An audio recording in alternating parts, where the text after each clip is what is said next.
Friends, welcome to my YouTube channel. So friend, आज हम इस वीडियो में डिस्कस करने वाले हैं एमए प्रीवियस ईयर इंग्लिश के बारे में।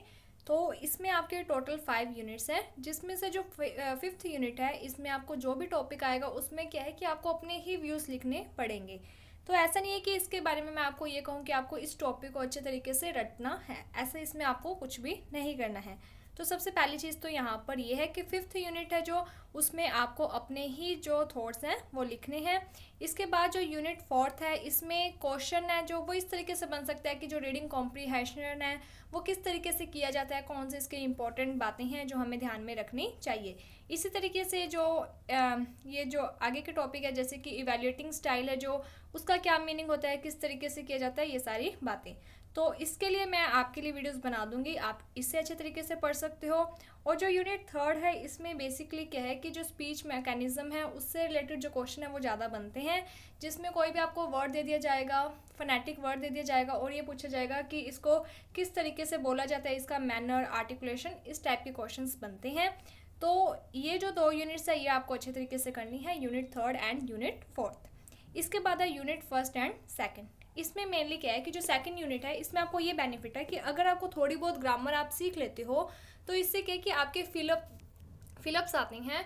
तो आपको क्या होता है कि जहाँ पर हम ये सोचते हैं कि अगर 8 मार्क्स का क्वेश्चन आता है तो हमें वहाँ पर कम से कम 2.5 पेज कवर करना होता है, लेकिन अगर आप फिलअप अच्छे तरीके से यानी ग्रामर कर लेते हो तो आपको ये बेनिफिट हो जाता है कि आपको सिर्फ 8 वर्ड्स ही लिखने होते हैं। बट ये जो 8 वर्ड्स होते हैं इसी से ही आपके जो मार्क्स हैं वो क्लियर होंगे कि आपको कितने नंबर मिलेंगे। अगर आपका सही है तो आपको पूरा मार्क्स मिलेगा और आपका गलत है तो आपके जितने भी मार्क्स हैं वो पूरा ही कटेगा। तो वो चीज़ होती है, इसीलिए मैं आपको ये कहूँगी कि ये जो यूनिट सेकंड है इससे आप थोड़ा सा देखना।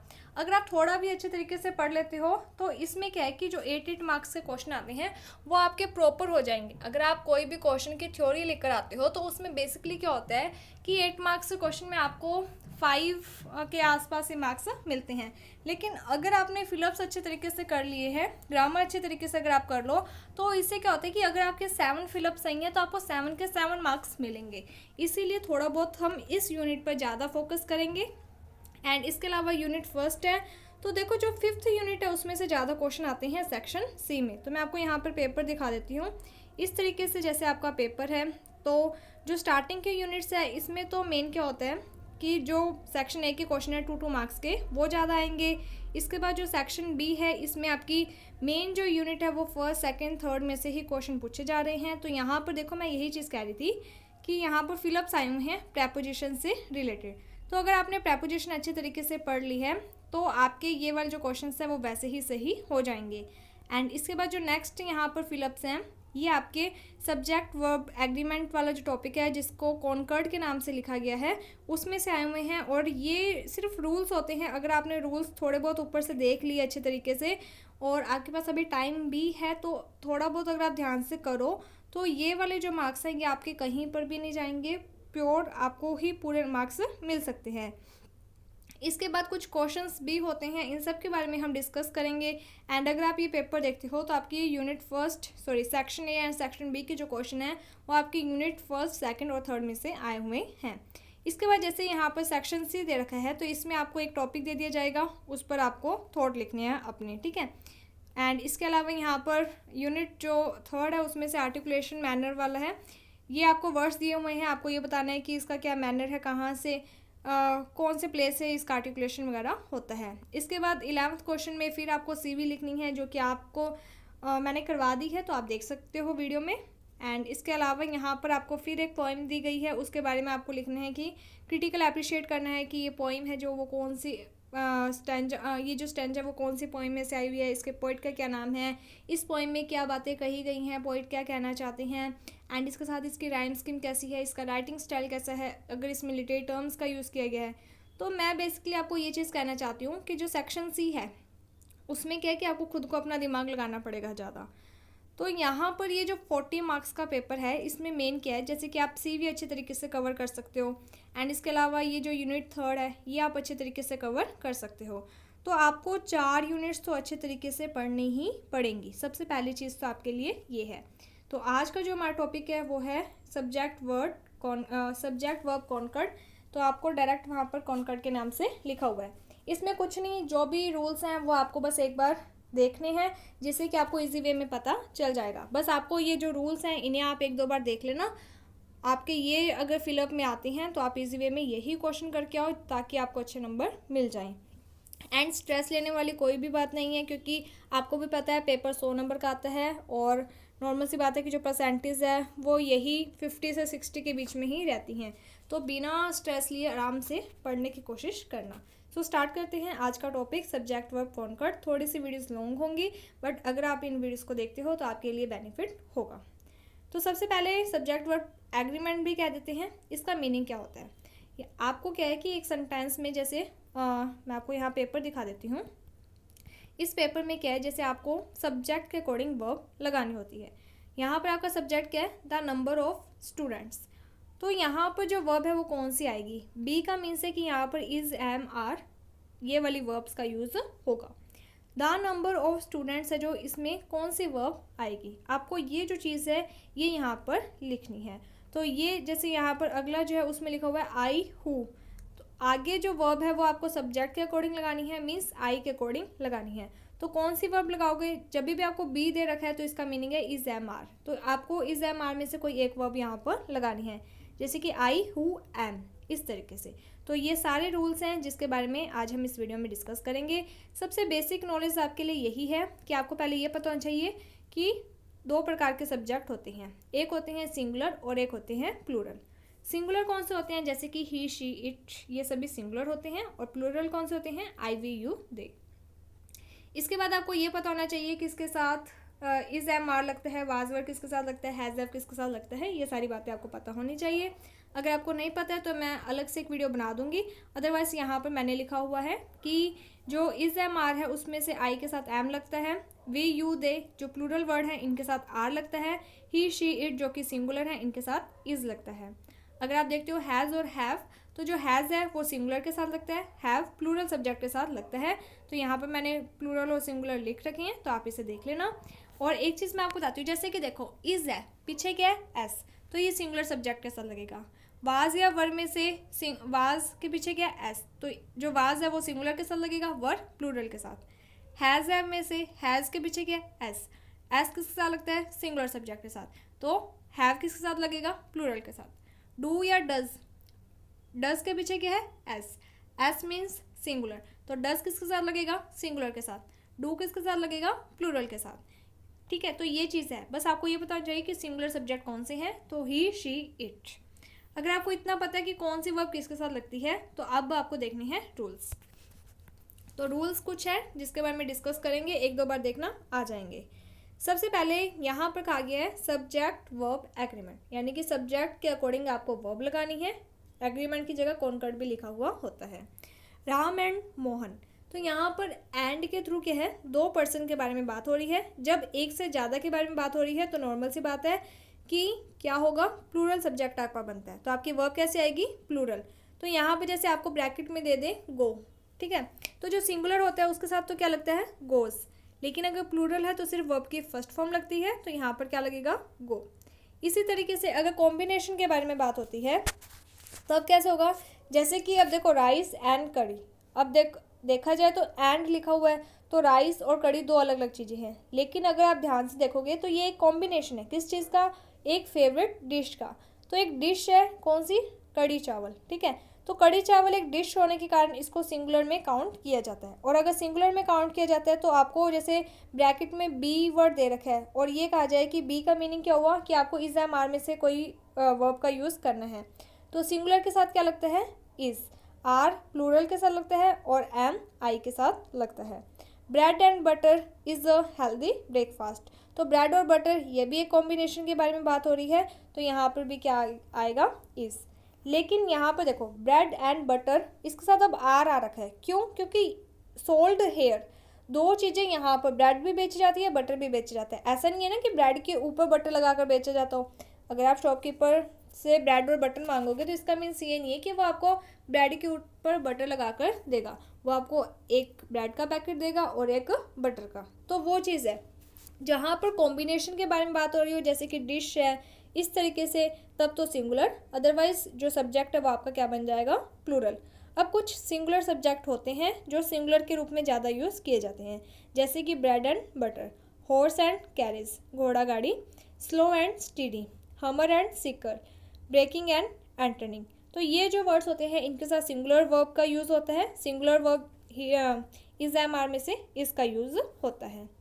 इसके बाद नेक्स्ट जो रूल है एंड से रिलेटेड ही है। सबसे पहले हमने देखा एंड, दो, राम एंड श्याम, तो ये दो चीज़ों को जोड़ रहा है, तो यहाँ पर वर्ब कैसे आएगी आपकी, प्लूरल, यानी कि आर। इसके बाद हमने क्या देखा कि कुछ चीज़ें ऐसी होती है जो कि कॉम्बिनेशन के रूप में यूज़ होती है। तो जब कॉम्बिनेशन के रूप में यूज़ होती है, जैसे कि पैंट एंड शर्ट, तो एक कॉम्बिनेशन है, तो इसके साथ क्या हुआ, इज़। इसी तरीके से अब जैसे एंड है, एंड के दोनों साइड के सब्जेक्ट दे रखे हैं, जैसे कि प्रिंसिपल और डायरेक्टर। अगर इन सब्जेक्ट के आगे प्रिंसिपल और डायरेक्टर दोनों के ही आगे ए एंड द या फिर ही, हिज, हिम इस टाइप के वर्ड दे रखे हैं, फिर तो ये क्या बनेगा आपका प्लूरल सब्जेक्ट। तो आपकी वर्ब कैसे आएगी, प्लूरल। प्लूरल में कौन से आएगी, जैसे हैज़ या हैव में से आपको हैव लगाना है, ठीक है। इसी तरीके से जैसे my friend and my brother, तो देखो फ्रेंड और ब्रदर दोनों के आगे माई दे रखा है, जिससे कि ये पता चलता है कि मेरा एक फ्रेंड और मेरा एक भाई, दो जने हो गए। तो यहाँ पर हमने इज एम आर में से कोई वर्ब लगानी है तो हम कौन सी लगाएंगे, आर।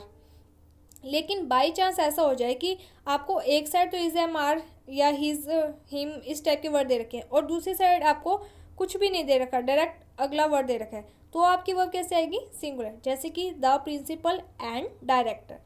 अब देखो एंड के बाद फिर से कोई भी आर्टिकल या पजेसिव वर्ड नहीं लिखा हुआ, ना तो यहाँ पर डायरेक्टर से पहले ए एंड दा लिखा हुआ है, ना ही यहाँ पर हिज, अवर, इस तरह के माई, इस टाइप का कोई वर्ड लिख रखा है। तो इसका मीनिंग क्या हुआ कि ये जो प्रिंसिपल है ना, यही क्या है, डायरेक्टर भी है।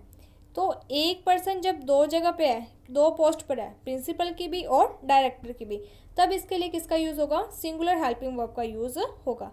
तो बस आपको इसी तरीके से कुछ रूल्स हैं जो आपको ध्यान देने हैं। जैसे एंड से अब आप हमने 4 रूल्स पढ़ लिए, तो मैं आपको एक बार रिवाइज करवाती हूँ। एंड जब राम एंड श्याम इस तरीके से जोड़ा बने तो वहाँ पर प्लूरल वर्ब आएगी।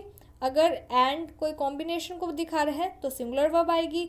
अगर एंड के दोनों साइड कोई सब्जेक्ट लिखा हुआ है और उससे पहले ए एंड द, हिज या फिर हर इस टाइप के वर्ड लिखे हुए हैं तो प्लूरल। अगर एक साइड लिखा है दूसरी साइड नहीं लिखा है तो सिंगुलर वर्ब आएगी।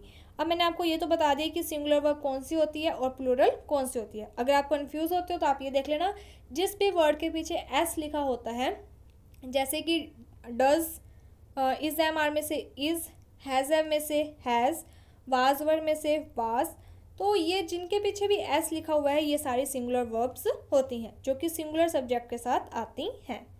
इसके बाद आपको ये तो पता होगा कि प्रेपोजिशन वर्ड कौन सा होता है। तो प्रेपोजिशन वर्ड से पहले वाला जो वर्ड होता है वो आपका सब्जेक्ट होता है और उसके बाद वाला जो होता है वो आपका ऑब्जेक्ट होता है। जैसे कि यहाँ पर लिखा हुआ है nothing but the tree was there, trees was there.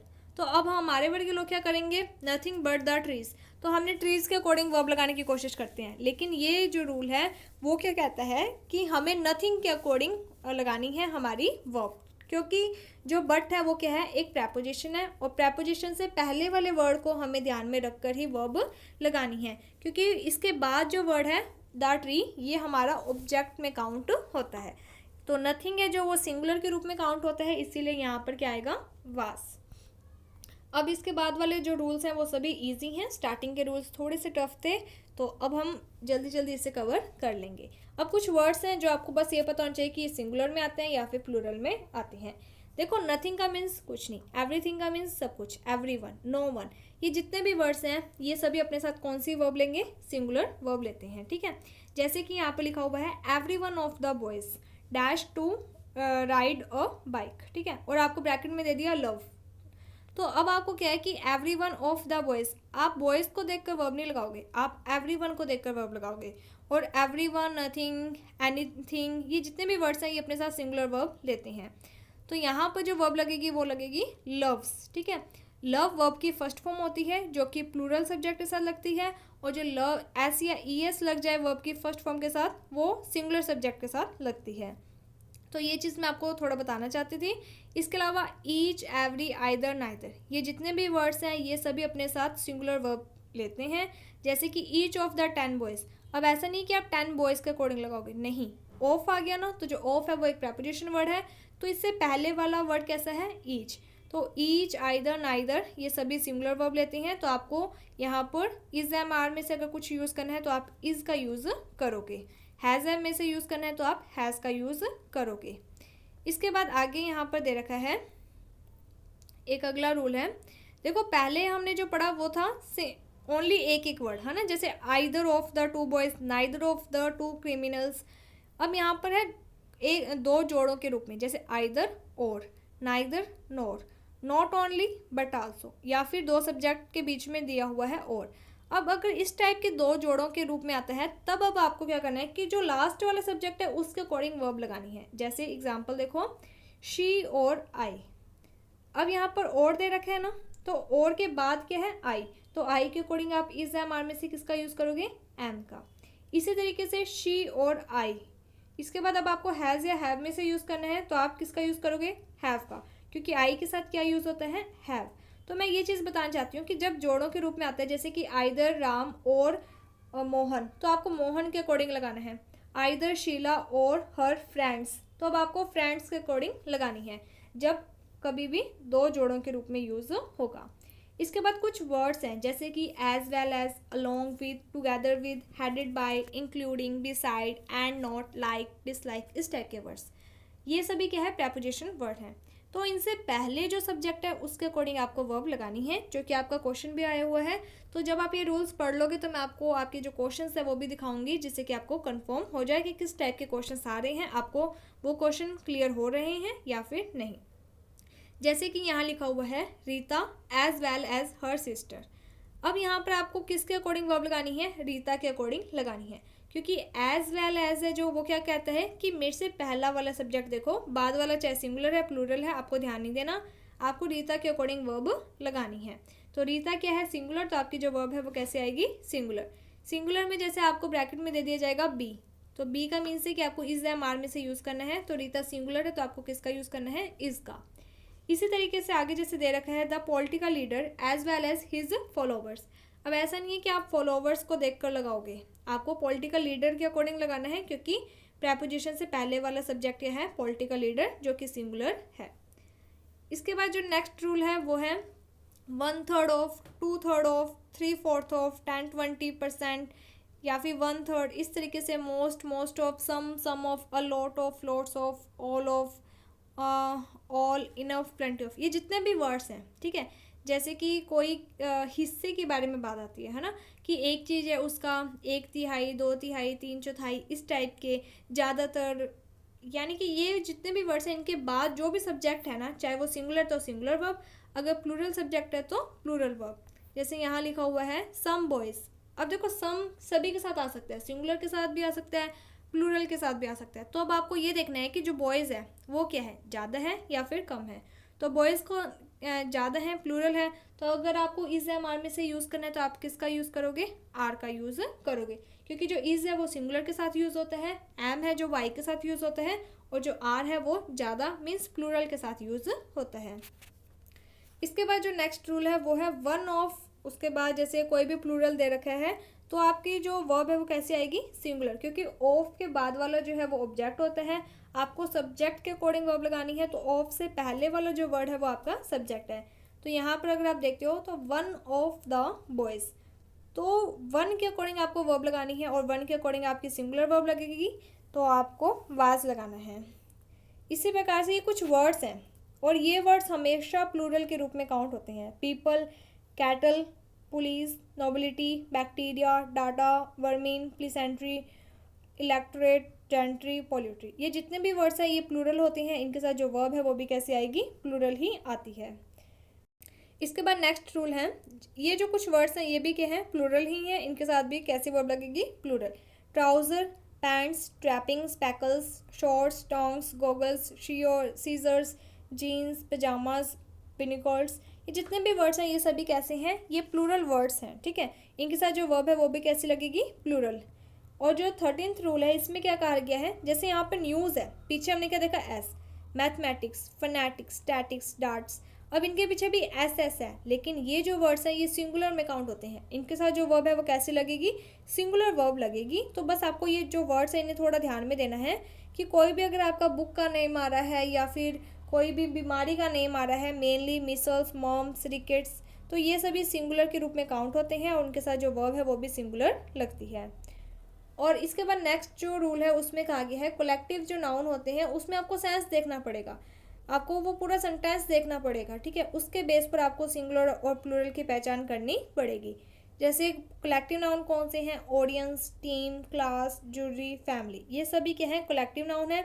अब इनके साथ क्या होता है कि सिंगुलर वर्ब भी आ जाती है और प्लूरल वर्ब भी आ जाती है। जैसे कि यहाँ पर लिखा हुआ है the committee dash divided into their opinion. अब आपको कैसे पता चलेगा कि जो कमेटी है वो सिंगुलर है या फिर प्लूरल है, तो आपको यहाँ पर देयर वर्ड देखना है। तो देयर क्या है, ज़्यादा के बारे में बता रहा है ना, इसीलिए यहाँ पर जो वर्ब है वो आपकी कैसे आएगी, प्लूरल आएगी, ठीक है, ये चीज़ है।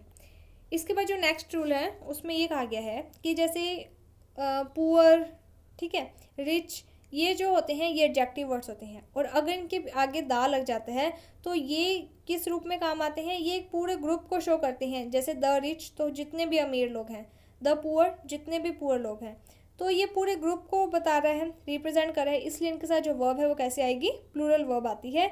अगर आपको इस एम आर में से यूज़ करना है तो आप किसका यूज़ करोगे, आर का। इसके बाद जैसे नेक्स्ट रूल है अमाउंट, कोई भी फिक्स्ड अमाउंट है, यानी कि कोई रुपये वगैरह हैं या कोई डिस्टेंस है फिक्स्ड, कोई वेट है फिक्स्ड, तो इन सब के साथ कैसे आएगी, सिंगुलर। अगर वो फिक्स्ड है एंड वो लास्ट में जैसे अवर सेल प्राइस, तो अवर सेल प्राइस क्या है, एक नाउन फ्रेज है, ठीक है। अगर वो नाउन फ्रेज बना रहा है, एक फिक्स्ड है, तो वहाँ पर सिंगुलर आएगी। लेकिन अगर वो यूनिट के रूप में नहीं है, नाउन फ्रेज नहीं है, तब वहाँ पर आपकी जो वर्ब है वो प्लूरल आएगी। तो आज हमने इस वीडियो में 16 रूल किए हैं और इसके बाद के जो रूल्स हैं वो हम कल कंटिन्यू करेंगे। एंड मैं आपको प्रीवियस ईयर का जो पेपर है वो दिखा देती हूँ एंड उसमें जो क्वेश्चंस आए थे वो भी मैं बता देती हूँ। जैसे कि यहाँ पर लिखा हुआ है थर्ड क्वेश्चन, अगर आप देखते हो रूल्स के अकॉर्डिंग मैं आपको बता रही हूँ एक बार। तो जो थर्ड है उसमें लिखा हुआ है Suresh as well as his friends. तो यहाँ पर अभी अभी हमने एक रूल पढ़ा था एज वेल एज का, जो कि एक प्रेपोजिशन वर्ड है और एज वेल एज से पहले वाला जो सब्जेक्ट है यानी कि सुरेश, उसके अकॉर्डिंग हमें वर्ब लगानी है। सुरेश सिंगुलर है तो बी यानी कि इस एम आर में से आपको किसी एक वर्ब का यूज़ करना है, तो आप किसका यूज़ करोगे, आपको यहाँ पर इस एम आर या वाज वर्ड, ठीक है, क्योंकि बी में वाज वर्ड भी आते होते हैं और वाज वर्ड का यूज़ हमें यहाँ पर करना पड़ेगा। क्यों, क्योंकि हमें यस्टरडे दे रखा है। तो अगर आपने टेंस पढ़ रखे होंगे तो आपको ये चीज़ पता होगी कि जो इज एम आर है उसका यूज़ प्रेजेंट में होता है और वाज वर्ड का यूज़ पास्ट में होता है। तो यहाँ पर आपको वाज या वर्ड में से यूज़ करना है, तो आप किसका यूज़ करोगे, वाज का। क्यों, क्योंकि जो वाज है पीछे क्या है, एस, यानी कि सिंगुलर वर्ब है और ये singular verb singular subject Suresh के अकॉर्डिंग लगती है। इसके बाद अगर आप नेक्स्ट रूल देखते हो नॉट ओनली बट आल्सो, तो मैंने अभी आपको एक रूल करवाया था आइदर और, neither, not, not only but also, इसके अलावा एक और है ना, तो ये वो रूल है। तो यहाँ पर आपको क्या करना है, अब ये दो पेयर के रूप में या जोड़े के रूप में है तो आपको लास्ट वाले के अकॉर्डिंग वर्ब लगानी है। जैसे कि नॉट ओनली द वर्कर्स, सिर्फ वर्कर्स ही नहीं, बट आल्सो देयर्स, देयर, तो देयर वर्ड है जो वो क्या है, प्लूरल। तो यहाँ पर क्या आएगा, देयर, कुछ आगे आना चाहिए था वर्ड, ठीक है, लेकिन नहीं दे रखा, तो आपको सीधा लिखना है यहाँ पर देयर के आगे यहाँ पर मिस प्रिंट है वैसे, ठीक है, तो देयर आर आएगा, ठीक है, are arrested by the police today. और यहाँ पर आर क्यों आया, इज एम आर में से क्यों लगाना पड़ा, क्योंकि टुडे दिया हुआ है, टुडे यानी प्रेजेंट, तो हमें इज एम आर का यूज़ करना है। पिछला जो सेंटेंस था उसमें यस्टरडे दे रखा था, इसलिए हमने वाज वर्ड का यूज़ किया था। इसके बाद अगर आप नेक्स्ट क्वेश्चन देखते हो तो वो भी रूल्स में से आया हुआ है 1000 रुपीज़, ठीक है। अब यहाँ पर हमें इज एम आर का यूज़ करना है, बट हमें बाद वाला देखना है सेंटेंस कि क्या वो एक नाउन फ्रेज है या फिर नहीं है।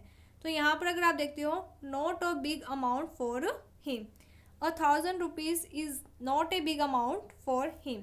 तो यहाँ पर ये अ बिग अमाउंट ये क्या है, एक नाउन फ्रेज है, इसीलिए यहाँ पर क्या आएगा, इस, ठीक है।